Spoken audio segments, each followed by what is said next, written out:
Olá, eu sou a professora Cristiane e hoje nós vamos então fazer só análise da carta do leitor que nós vimos na aula anterior. Quais são os nossos objetivos hoje? Refletir sobre a constituição de uma carta do leitor, compreender o uso dos conectivos no texto argumentativo e analisar e produzir textos do gênero carta do leitor. Hoje vocês terão uma tarefa muito importante para fazer, né? Lá no finalzinho vocês terão a sugestão da produção de uma carta do leitor. Então, inicialmente, nós vamos ler uma carta do leitor e ela é um pouquinho longa, né? Por quê? Porque nós vamos analisá-la durante toda a aula, ok? Então, esta carta ela foi destinada à Folha de São Paulo. Então, a Folha de São Paulo. Em relação à matéria publicada no caderno Mercado, em 18 de maio, em que o senhor informa sobre a proibição do uso de sacolas plásticas como embalagem a partir de 1º de janeiro próximo, penso que São Paulo demorou muito a tomar uma decisão de transformar em lei a proibição. Todas as vezes que vou ao supermercado, fico indignada com a quantidade de sacolas que são utilizadas pelos consumidores que não parecem preocupados com as consequências que o uso dessas embalagens causa ao meio ambiente. Só quero lembrar às autoridades que não basta sancionar a lei, é preciso ter uma fiscalização rigorosa e que as multas previstas sejam realmente aplicadas para aqueles que a desrespeitarem. Veja que ele sugere aqui, vocês lembram lá do nosso texto argumentativo, que eu coloquei no quadro, inclusive, como que vocês poderiam terminar um texto argumentativo? Aqui, lembrem que é também um texto argumentativo e ele está sugerindo algo, né? Então, na carta do leitor, cabe sim uma sugestão também. Espero que não se torne mais uma estratégia de marketing pré-eleitoreira, como foi a lei que proíbe os cidadãos de dirigirem alcoolizados. No começo fazem blitz, causam um barulho, mas depois de algum tempo tudo volta ao que era antes. Não há fiscalização para coibir as infrações. Atenciosamente, Josilda Cardoso, professora de ensino fundamental em São Paulo. Então, se vocês lembrarem da aula 7, vão verificar que aqui no final, ela coloca todos os dados dela, né? O nome completo, a profissão dela e de onde ela é, ok? Agora a gente leu a carta, nós vamos analisar então, trechinho por trechinho, tá? O gênero do texto primeiro, né? É um editorial, pois o autor defende um ponto de vista? É uma carta do leitor, pois há a presença de um autor-leitor que deixa claro seu ponto de vista? É uma carta do leitor, pois o autor do texto dialoga com o leitor? É um artigo de opinião, já que o autor apresenta argumentos para defender seu ponto de vista sobre a proibição de sacolas plásticas? Pensem um pouquinho qual desses itens seria mais adequado ao nosso texto.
Vamos lá? Provavelmente vocês devem ter ficado em dúvida entre a letra B e a letra C, eu imagino, né? Por quê? Porque ambas trazem ali o spoilerzinho da carta do leitor. Então, qual dessas vocês fizeram? Olha lá. Acertou quem assinalou a letra B. Há a presença de um autor-leitor, porque primeiro ele é um leitor para depois ele ser um autor, né? Que deixa claro o seu ponto de vista. Próxima questão. O trecho do texto que apresenta a ideia principal está em: fico indignada com a quantidade de sacolas que são utilizadas pelos consumidores. Será que essa seria a tese do texto? Só quero lembrar às autoridades que não basta sancionar a lei. A proibição do uso de sacolas plásticas como embalagem a partir de 1º de janeiro, tarararã. Ou, mas depois de algum tempo, tudo volta ao que era antes. Todas as frases fazem parte da carta do leitor. O que está perguntando mesmo? Em qual desses trechos há a ideia principal? Pensem aí rapidinho e anotem o que vocês acham.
Acertou essa. Quem marcou letra C? Né? A proibição do uso de sacolas plásticas como embalagem a partir de 1º de janeiro. Por que essa e não a letra A? Porque aqui é onde começa a ideia, certo? Então, essa é a parte principal do texto, né, nesse caso.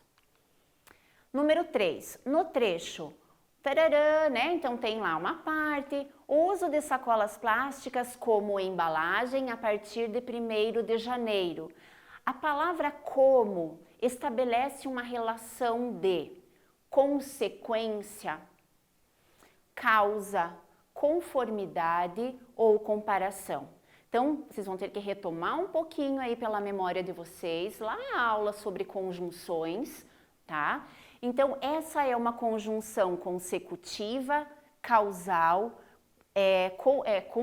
que tem conformidade, desculpem, ou comparativa, ok? Pensem um pouquinho.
Conseguiram relembrar as conjunções? Então, o como, nesse caso, ele está comparando, né, a sacola plástica à embalagem, a um tipo de embalagem. Em relação aos dois últimos parágrafos, a autora demonstra um pouco de descrença em relação à aplicação da lei, confiança, pois ela acredita que agora será diferente, alegria, pois percebe que as pessoas realmente obedecerão às leis, ou tristeza, pois tem absoluta certeza que ninguém cumprirá a nova lei.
Então, a nossa autora dessa carta do leitor, ela termina o seu texto um pouco descrente, né, com relação à aplicação da lei, tanto é que ela compara depois a lei para que as pessoas não bebam dirigindo, enfim, né? Então ela faz essa comparação, mostrando assim que as pessoas às vezes não se efetivam na questão da fiscalização, ok?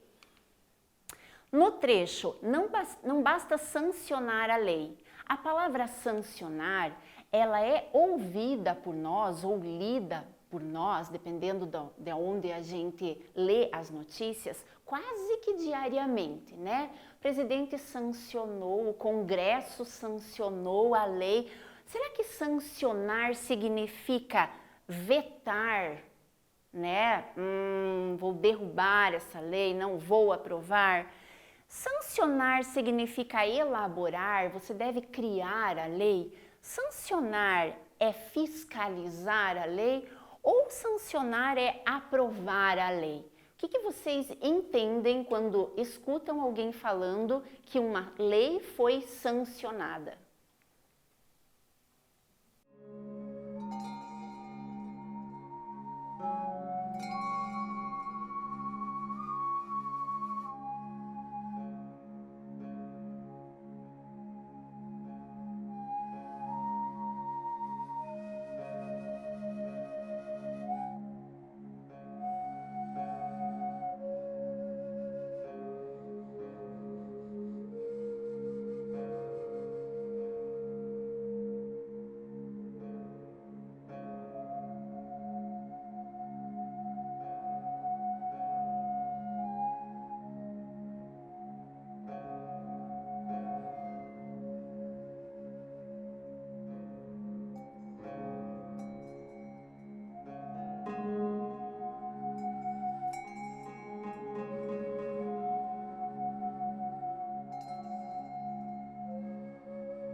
Então, sancionar a lei significa aprovar a lei, ok? No trecho, mas depois de algum tempo tudo volta ao que era antes. A palavra em destaque introduz em relação à ideia anterior veja, novamente estamos voltando ao conteúdo das conjunções, ok? Então, esse mas aqui, ora ele é aditivo, ora ele tem ideia de oposição. Nesse trecho ele tem ideia de adição, de explicação, de conclusão ou de oposição. O que vocês acham nesse trecho?